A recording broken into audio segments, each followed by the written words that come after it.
नमस्कार मित्रों, मैं अमनदीप आज लेके आया हूँ आप सभी के लिए आदि काव्य रामायण का व्याख्यान। सर्वप्रथम हम देखेंगे कि रामायण कब लिखी गई तथा रामायण का रचना काल क्या है और रामायण में कितने कांड है और कितने सर्गों में विभाजित है।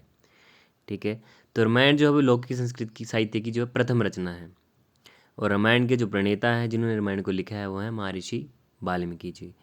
इसका काल वैदिक साहित्य के पश्चात तथा बौद्ध के जन्म से पूर्व का माना जाता है। रामायण में कुल 7 कांड है तथा यह रामायण 500 सर्गों में विभाजित है और इसमें 24,000 श्लोकों में विभाजित है। इसका नाम चतुर्विंशति सहस्त्री संहिता भी है। इसकी प्रामाणिक प्रतीक का प्रकाशन बड़ोदरा से हुआ था। अब हम बात करते हैं रामायण के काल के बारे में। तो इसके काल के विषय में विभिन्न विभिन्न विद्वानों के भिन्न भिन्न मत हैं, जो कि यहाँ पे आपको स्लाइड में दिख रहे होंगे। अलग अलग लोगों ने अलग अलग इसके मत दिए हैं। अब रामायण की शैली के बारे में बात करें तो रामायण में जो भाषा प्रयुक्त हुई है वो असाधारण है तथा ललित एवं सरल है और इसमें शैली जो प्रयोग हुई है वो वैदर्भी है और अंगी रस इसमें करुण है और वीर श्रृंगार आदि रस हैं इसमें गौण रस हैं। प्रमुख छंद इसमें अनुष्टुप उपजाति इत्यादि हैं और प्रमुख अलंकार इसमें उपमा अलंकार का प्रयोग है, रूपक का है, उत्प्रेक्षा और अर्थांतर न्यास का इसमें प्रयोग किया गया है। रामायण की कुछ प्रमुख सूक्तियाँ हैं जो कि इस प्रकार इस स्लाइड में बताई गई हैं, जो नेट में तथा अन्य परीक्षाओं में पूछी जाती हैं, जो इस प्रकार हैं, आप स्लाइड में देख सकते हैं। अब बात करते हैं रामायण का सांस्कृतिक महत्व। तो रामायण ना केवल काव्य या महाकाव्य है, इसका इससे बहुत अधिक महत्व है। यह आर्यों का प्रचार शास्त्र एवं धर्मशास्त्र है। यह मानव जीवन का सर्वांगीण आदर्श प्रस्तुत करता है।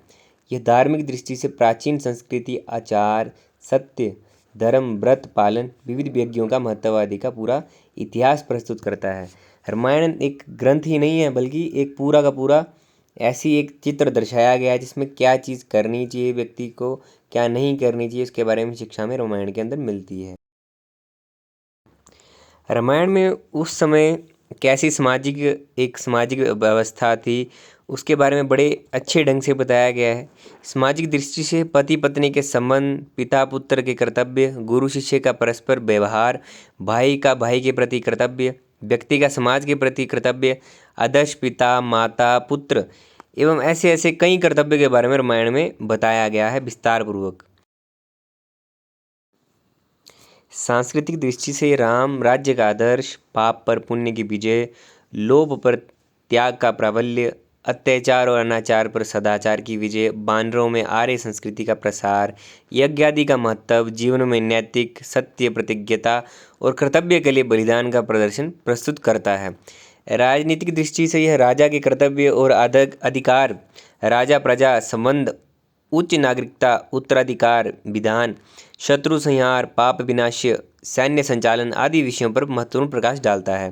रामायण भारतीय सभ्यता, नगर प्रमादी निर्माण, सेतुबंध, वर्णाश्रम व्यवस्था और सांस्कृतिक एवं सामाजिक विषयों पर प्रकाश डालने वाला प्रकाश स्तंभ है, जिसके प्रकाश में प्राचीन भारतीय संस्कृति एवं सभ्यता का साक्षात दर्शन होता है। अब बात करते हैं रामायण का परकालीन साहित्य पर प्रभाव, जिसके बारे में पूरी स्लाइड में आप देख सकते हैं, दोनों स्लाइडों में बताया गया है। इस प्रकार ये आज रामायण का एक अध्ययन था जिसमें आपने जाना कि रामायण का रचना काल क्या है तथा रामायण के टाइम का समाज कैसा था और रामायण के बारे में कुछ विशेष बातें हमने अभी जानी। अब बात करते हैं रामायण की कथा वस्तु तथा रामायण में कौन कितने कांड है और कैसे कैसे कौन कौन से कांड में क्या क्या हुआ है। अब बात करते हैं कांडानुसार वर्णित मुख्य विषय। सर्वप्रथम बात करते हैं बाल कांड, जिसमें राम जन्म एवं शिक्षा, ताड़कावध, सीता और राम का विवाह, अयोध्या कांड, राज तिलक, वनवास, दशरथ मरण तथा भरत मिलाप दूसरे कांड में वर्णित है। तीसरा कांड अरण्य कांड है, जिसमें खरदूषण वध, शूर्पणखा वृतांत, सीता हरण इत्यादि का वर्णन है। चौथा कांड है किष्किंधा कांड, जिसमें सुग्रीव मिलन, बाली वध, हनुमान द्वारा सीता की खोज इत्यादि का उसमें वर्णन है। फिर 5वां कांड है सुंदर कांड, जिसमें लंका का सौंदर्य, हनुमान का सीता को धैर्य बंधना। और फिर आता है 6ठा कांड युद्ध कांड, जिसमें राम और रावण का युद्ध हुआ था। तथा अंतिम कांड है उत्तर कांड, जिसमें राम का अयोध्या आगमन, सीता निर्वासन तथा लव कुश का जन्म इत्यादि का उसमें वर्णन है। इस प्रकार दोस्तों आज के इस व्याख्यान में हमने बहुत से विषयों को जाना। हम आशा करते हैं कि आपको ये विषय समझ आए होंगे। धन्यवाद।